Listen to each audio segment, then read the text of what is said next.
Why is it?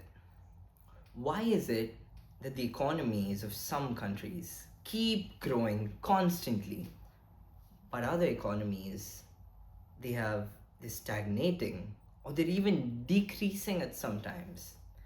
The answer lies in this one simple curve.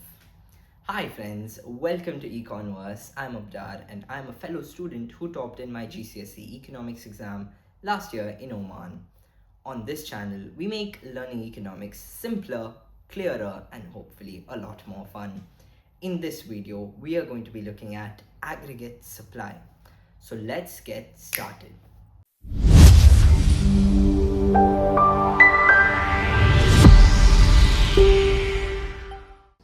Alright, so in this video, we're going to be looking at aggregate supply. So when we look at aggregate supply, I think it's important to understand what it is. So as we know, supply is the willingness and ability of firms to produce goods and services. So now aggregate supply is essentially the total quantity of goods and services that producers are willing and able to supply at a given price level. So in this case, what changes? So when you look at supply versus aggregate supply, essentially it's the same thing at a macro level. So rather than price, you're making it price level. That's pretty much it. That's pretty much all the change that happens. Now in this case again, it's important to understand what able and willing to mean. So able essentially refers to the production capacity. Does the economy have the production capacity to produce those many goods and services? And willingness basically refers to production that suits the price level.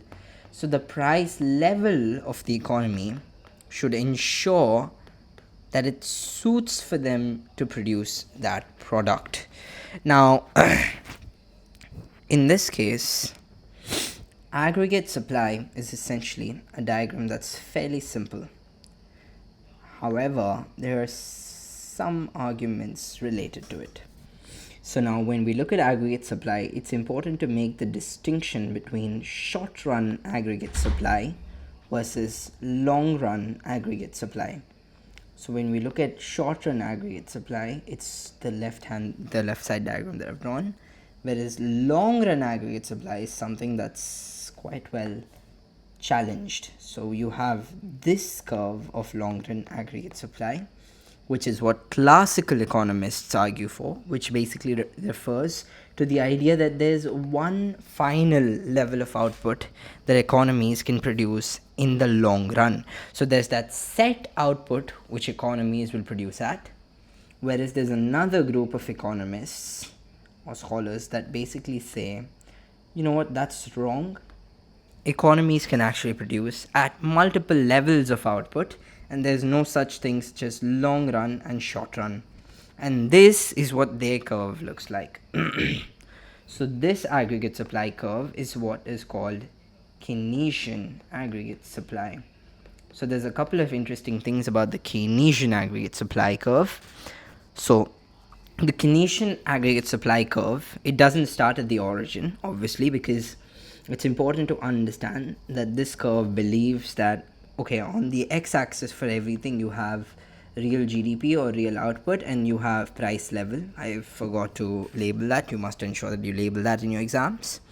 So in terms of the Keynesian, it assumes obviously that in every economy there is some level of output that's always being produced, no matter the price level. So now it's important to note that actually the curve is somewhat flat to some extent, and moving on it begins to slope upwards. Why is that? This is because the idea that your spare capacity, as it decreases the amount of products that can be produced, it becomes inelastic. So essentially in this part, supply is elastic, which means as there are changes in prices, there's greater changes in the quantity. However, as it moves on, it becomes more and more inelastic. And there's another key factor for you to notice here. Now, this actually is labeled as YFE. Again, full employment level, this is when you have no spare capacity left and every resource is being used. Now, if you look at somewhere around this part of the diagram, all the way till there, this region of the diagram starts becoming inflationary.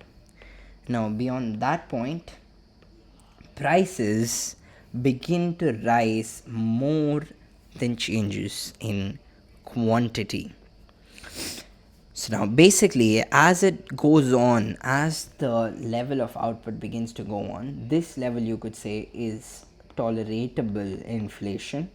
But beyond the point, inflation begins to hurt the economy. Inflation is when the prices of goods and services start becoming more and more expensive.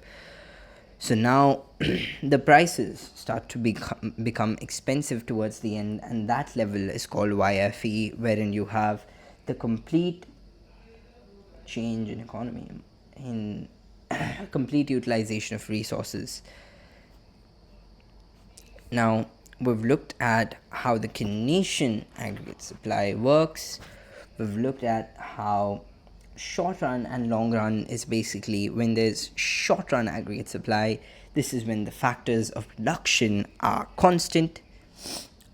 Are constant, whereas in the long run, the factors of production are variable, which means you can increase or decrease your factors of production. So this is classical economists and what they think, and the last one is Keynesian economists.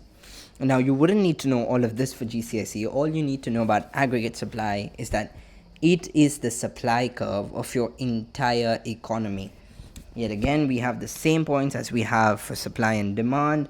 When prices increase, in this case, aggregate supply increases, and this is called an extension. The opposite of this is called contraction. And when you have changes in non-price factors such as quantity and quality of your resources, of your factors of production, you can see shifts like this. So you would have such a shift that you label A as 1, and your aggregate supply shifts. So in this video, we have looked at aggregate supply in depth. If you think you enjoyed this video and it helped you understand economics better, make sure to give it a thumbs up and subscribe to join the Econverse. I'll see you again in the next video where we look at economic growth in depth.